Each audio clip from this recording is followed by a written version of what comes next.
tema de hoje, que é Deus.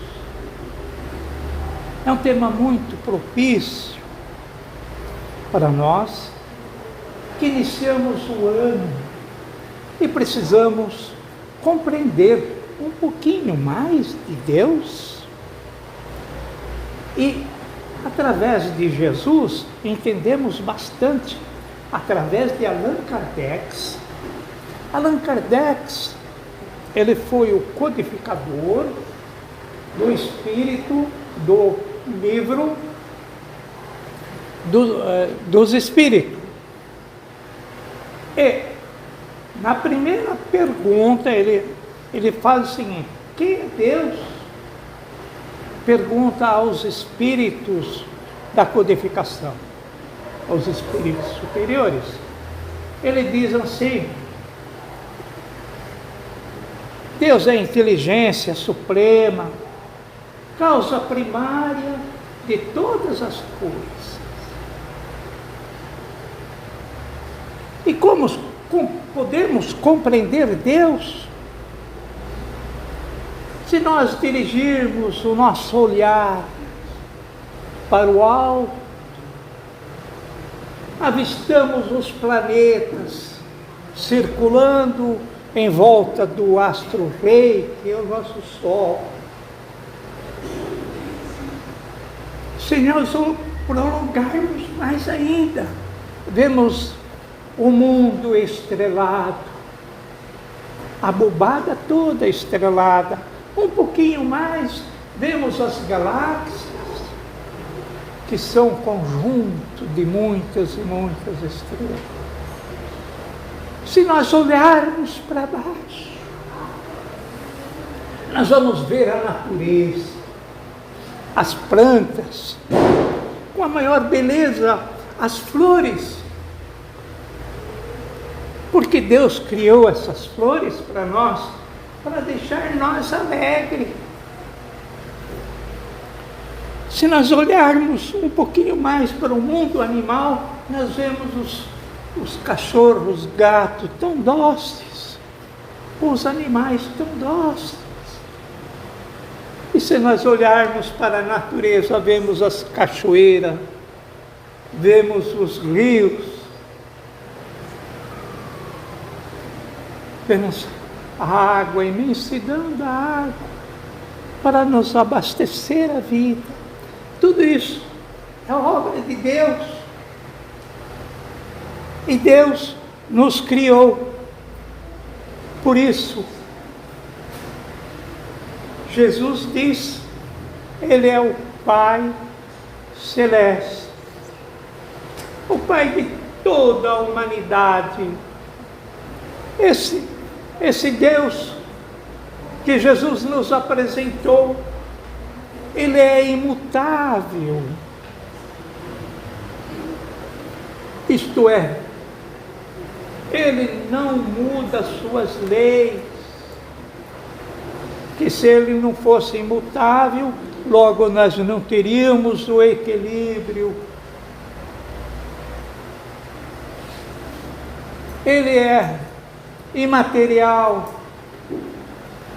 Podemos compreender, nós só compreendemos a matéria. Ele é imaterial. Nós não conhecemos a matéria de que Ele é. Ele é único. Porque se houvesse mais de um Deus, nós não teríamos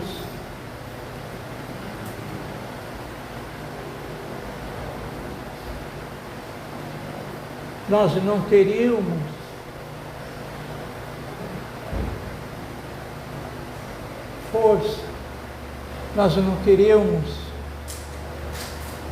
equilíbrio, nós não teríamos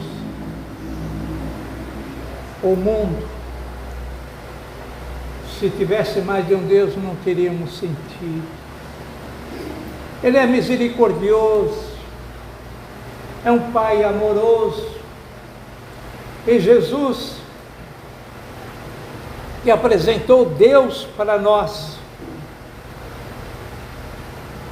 até então Deus era conhecido através dos hebreus, e os hebreus receberam de Moisés a primeira manifestação em forma de lei, que são os 10 mandamentos.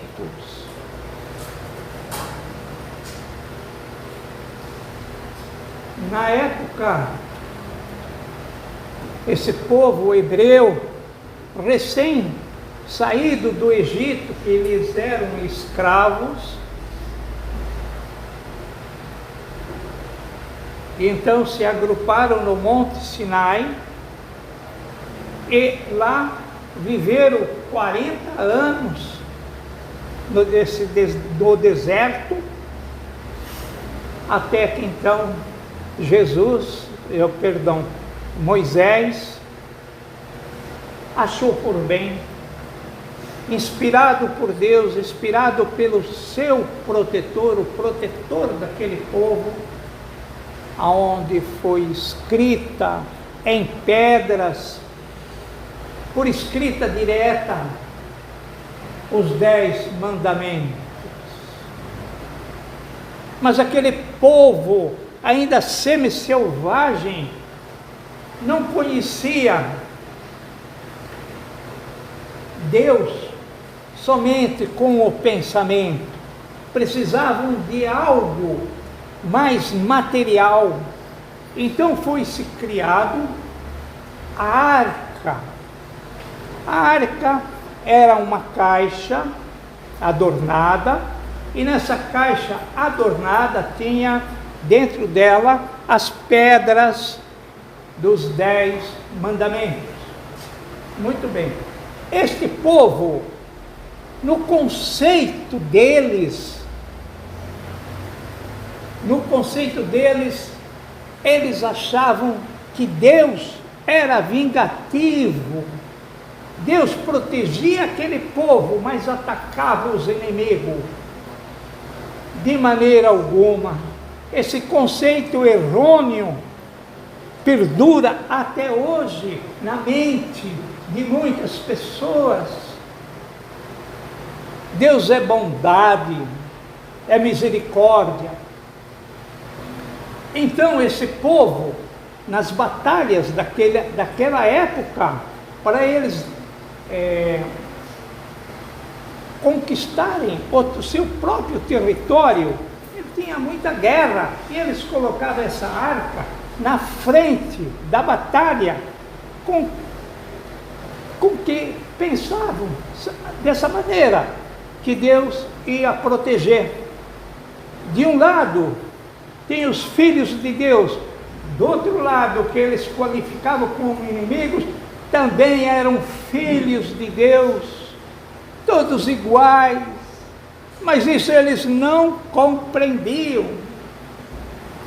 E para tanto, passou-se 1500 anos, ampliaram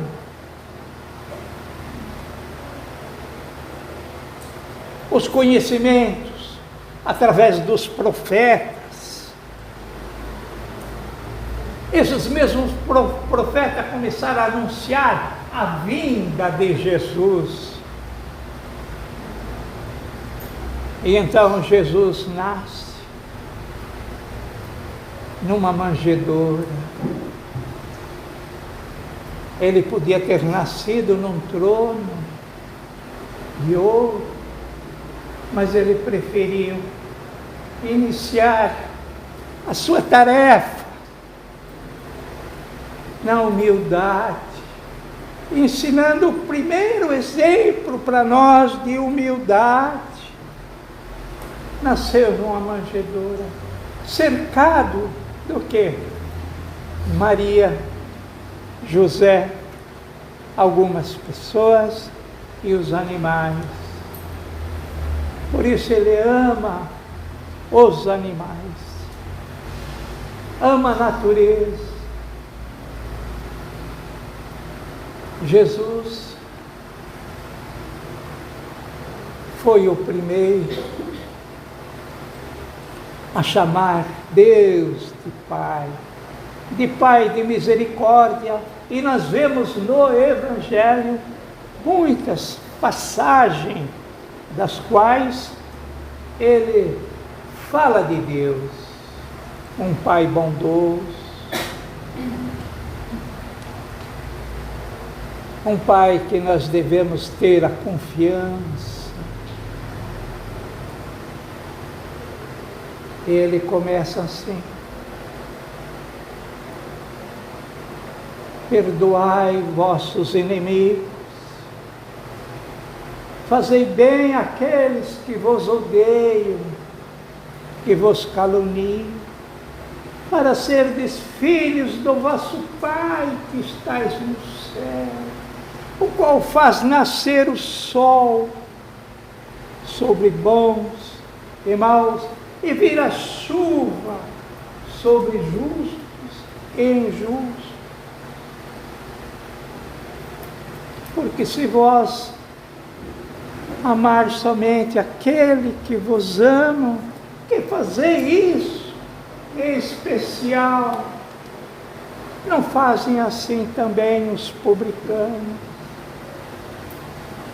Os publicanos, na época, eram os trabalhadores do público.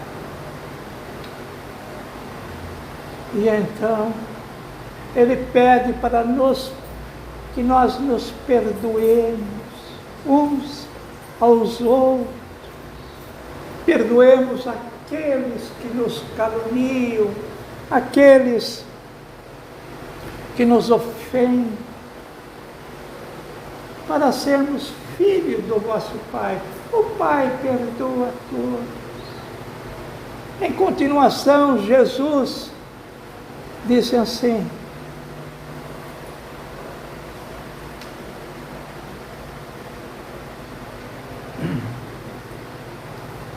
ele disse assim, tinha um senador romano, judeu. Esse senador chamava-se Nicodemos. Nicodemos, ele foi uma certa noite falar com Jesus, porque ele queria ir de noite para não ser visto. Então, ele chegou a Jesus e disse assim: Mestre, nós sabemos que tu és mestre de Deus, filho de Deus, porque ninguém pode fazer todos esses milagres se Deus não estiver contigo. E ele prolongou bastante a conversa com Nicodemos e disse assim a Nicodemos: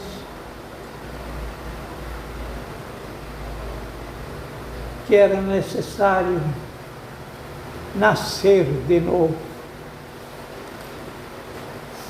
E Nicodemos questionou, não compreendeu, e daí nós compreendemos hoje a necessidade da nossa reencarnação. A vida não é somente esta, de que nós estamos, de maneira alguma, nós estamos aqui numa passagem, nós estamos aqui para progredir, para adquirir inteligência maior, para adquirir virtudes, e essas virtudes que Deus, que Jesus nos ensinou, como amar seus próprios inimigos, fazer o bem àqueles que sofrem, choram. Deus, Ele ama todas as suas criaturas, porque Ele é o único Deus.